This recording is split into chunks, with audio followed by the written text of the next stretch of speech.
Hi, this is Ed from Exotic Blanks. Tonight we're going to look at one of the new blanks from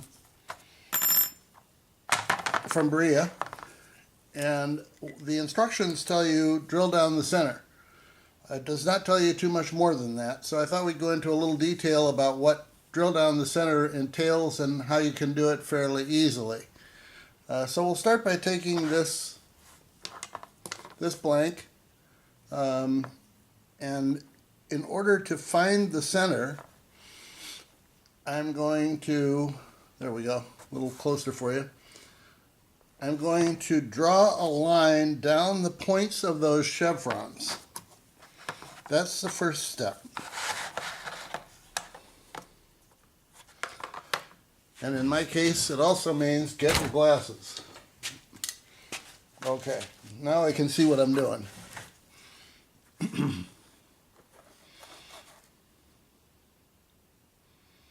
We want to line up the points of the chevrons. It's not easy for you to see that. And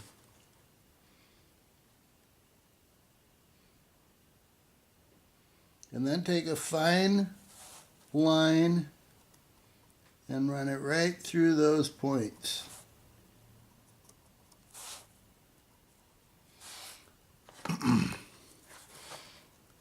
So what you have then is a mark at the top, a mark at the bottom, and a mark right through the center of the chevrons, and it worked pretty well this time. So then what you want to do is take this mark on the bottom and extend it, and the mark on the top and extend it. So we'll just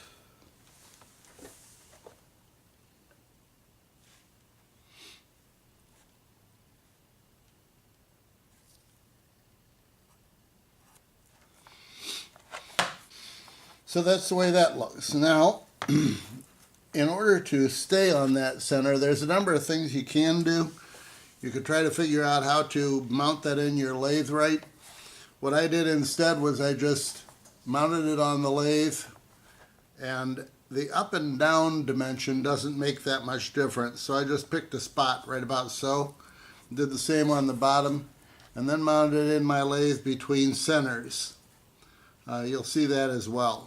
But that's how I got to keep the piece so that I knew that the pattern would be centered on the final product.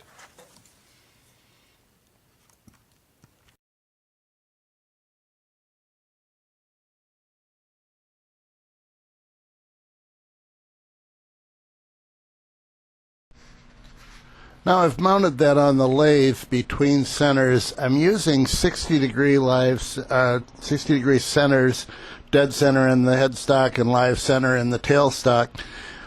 This will not grab that blank very strongly, so if I have any kind of a catch, it will stop. It will not ruin the blank. I've never turned this particular kind of resin before, so I started out pretty safe, trying to make sure that if I made any mistakes or if I did anything that was going to damage the blank, it wouldn't damage the blank very far down. If the blank stops spinning, you aren't going to ruin it. So that was my whole concept here. You can see that from time to time the blank actually does stop, and I'll tighten the tailstock a little bit and put a little bit more pressure on it so that it will rotate.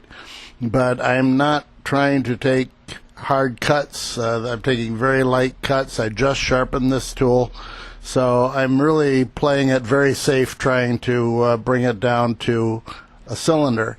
The concept here is that I will bring it down to round or close to round, and then I will be able to put it into my chuck, and it will then line up with the center where I want the center.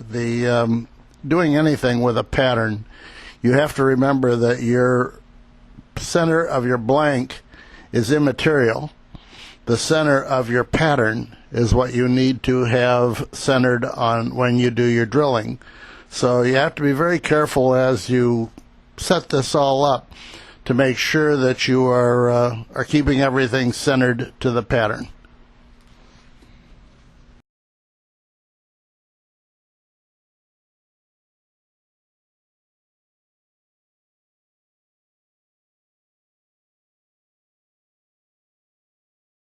Where my finger is going, you can see the distance from the center of the chevron is equal on both sides. That's exactly what I was hoping for. So that's what you're seeing there. It's going to be, when I drill it, it's going to be centered. Everything is fine. Next we go right to the chuck and set it up in the chuck. I had set it up with the pattern up just so I could see what I was doing. Doesn't make a heck of a lot of difference how you set it in there, as long as that blank has been turned into a cylinder. It should keep your drill centered. Now I'm drilling this first of all with a 3/8 inch, actually I think a 5/16 inch drill bit, just to make my first hole. I will make that hole and then come back and expand it to 10.5 millimeter, which is what I usually use for Sierra style pens. As it turns out, when this one is finished, it's still too tight, and so I actually drilled it a third time with a slightly larger drill bit.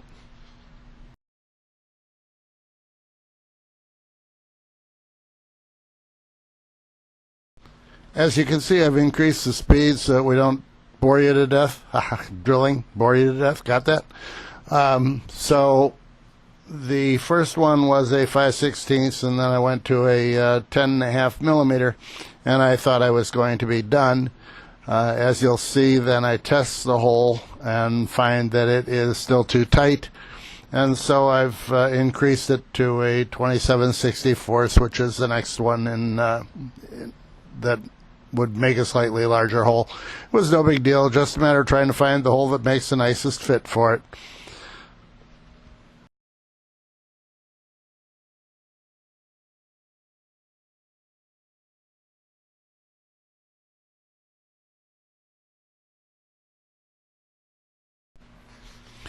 So when all was said and done, this is what it looked like. As you can see, the tube sticking out of the bottom, just to show where it will be oriented, comes straight up, it goes right through the center of the chevron, exactly as we had hoped. There will also be a quick view of the pen at the end of this video, just so you can see what it will look like as a pen.